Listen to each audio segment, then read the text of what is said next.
Senator Inhofe, please. Thank you, Mr. Chairman. I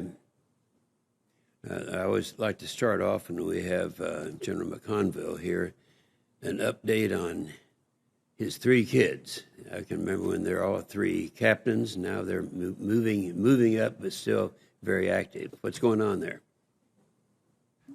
Well, they're very proud to serve. They're serving around the world in special operations forces, and very, very proud of what they're doing. And I also have a son-in-law that's serving too. So we're trying to keep this recruiting effort going. We'll count him too. Yeah, that's good. Well, I know how proud you are.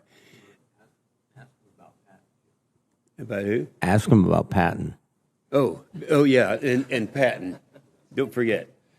Well, I'm very proud to have our first grandson. His name is Patton James Nanzer, and he's 6 months old, and we're real proud of him. And he's already got a hall named after him over at Fort Myer, Patton Hall. So we're pretty proud of him. Okay, that's great. Well, as noted in my opening remarks, the Army unfunded priorities total $5.1 billion. And I guess the first question I would ask you would be, is everything on your list executable at this time? Yes, it is, Senator. As you highlighted as I highlighted in my opening statement, it's my understanding that the Army's reduced end strength of 473, and it was talked about by both of you before, but it's driven by recruiting challenges. And I know that you've already talked about that a little bit, but it's something that's more serious than any recruiting challenge that I've experienced in the years that I've been here. In 2018, in this General Milley testified before this committee that we were shooting to get north of 500,000, which was recommended in this document, and that's in the regular Army. And last year you said, and this is a quote from you, said, I think the regular Army should be somewhere around 540 to 550,000. And now, despite the difficulty we're having right now, and the biggest problem that we're having, I think, is recruiting at this time. And we talked about that a couple of days ago in my office. And this is still, I believe, the most serious problem.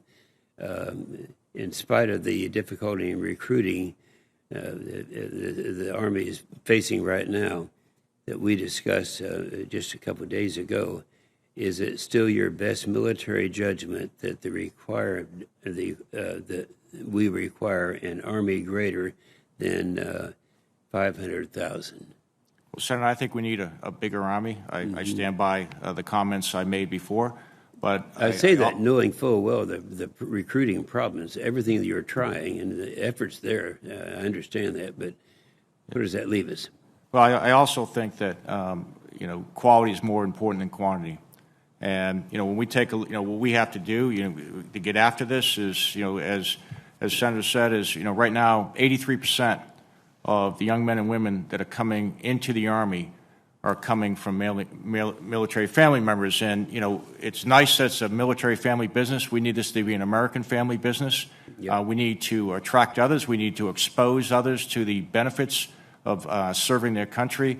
And, again, what we're finding right now is 23% of Americans are qualified to serve in the military. So we've got to do some work in our high schools, and we have to do some work in preparing young men and women to come, because I don't think there's any better way to serve, and I think we need to have a call to service. Okay, and I agree with that. And Madam Secretary, I know my time is expiring, but the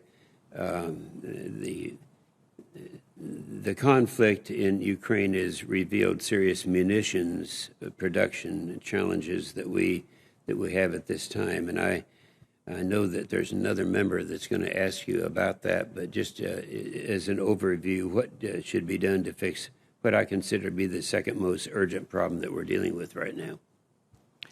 Well, Senator, I think what we need to do is work closely with the defense industry to look at how we can help them address some of the supply chain challenges that they're having, for example. And the money that Congress, that you all are providing through the supplemental, will help us do that in terms of accelerating some of those production lines. And the Army has actually invested considerably more in ammunition in its budgets in the last couple of years, recognizing the criticality of the munitions issue. Okay, well, you're going to have an opportunity to expand more on this urgent problem. Thank you, Mr. Chairman.